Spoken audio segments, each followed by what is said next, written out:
ভারতের ক্যাপ্টেন রোহিত শর্মা দিনের পর দিন সবার মন জয় করে চলেছেন। বিশ্বকাপ জেতার পর বিশাল অঙ্কের বোনাস পেয়েছে পুরো দলের ক্রিকেটার, কোচ এবং সাপোর্টিং স্টাফরা।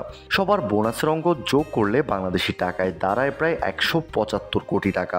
ভারতীয় রুপির হিসেবে যা 125 কোটি রুপি। মাঠের মতোই মাঠের বাইরেও উপেক্ষিত ভারত দলের সাপোর্টিং স্টাফরা। মাঠে নীরবে নিজেদের কাজটা করে যান, পুরো দলের পরিকল্পনা বাস্তবায়নে রাখেন গুরুত্বপূর্ণ ভূমিকা। ভারতের টি-20 বিশ্বকাপ জয়ী হেড কোচ রাহুল দ্রাবিড় পুরো দল চালাতে প্রসেসের কথা বলেন হরহামেশাই, আর সেই প্রসেস ঠিকঠাক রাখতে তাকে সাহায্য করেন সাপোর্টিং স্টাফরা।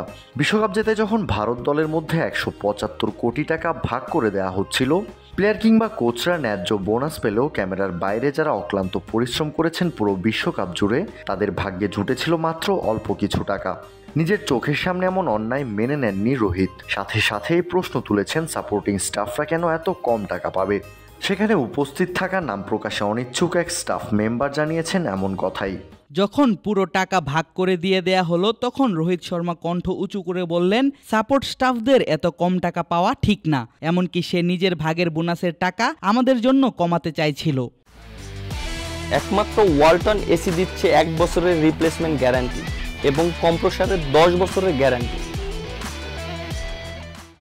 রোহিতের এমন শক্ত অবস্থানে অবশ্য বোনাসের অঙ্ক বেড়েছে স্টাফদের। অবশ্য এখানে রোহিতের মতোই গুরুত্বপূর্ণ ভূমিকা রেখেছেন রাহুল দ্রাবিড়। নিজের পাওয়া বোনাসের 7 কোটি টাকার অর্ধেক 3.5 কোটি টাকা ফিরিয়ে দিয়েছেন তিনি, আর সেই টাকা দেওয়া হয়েছে তারই সহকর্মী স্টাফদের।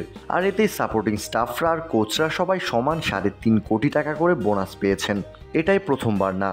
নিপাট ভদ্রলোক রাহুল দ্রাবিড়ের আগেও নিজের বোনাসের টাকা তার সহকর্মীদের মধ্যে বিতরণ করে দিয়েছেন। 2018 সালে ভারত জিতে অনূর্ধ্ব-19 যুব বিশ্বকাপ। তখন হেড কোচ রাহুলকে বোনাস দেওয়া হয়েছিল প্রায় 70 লক্ষ টাকা, আর অন্যদের দেওয়া হয়েছিল 28 লাখ করে। কিন্তু রাহুলের কারণে বিসিসিআইকে বোনাসের অঙ্ক পাল্টে নতুন অঙ্ক ঘোষণা করতে হয়েছিল, যেখানে সবাই বোনাস হিসেবে পেয়েছিল প্রায় 35 লাখ টাকা করে। কাউসার শান্ত, ক্রিক ফ্রেঞ্জি।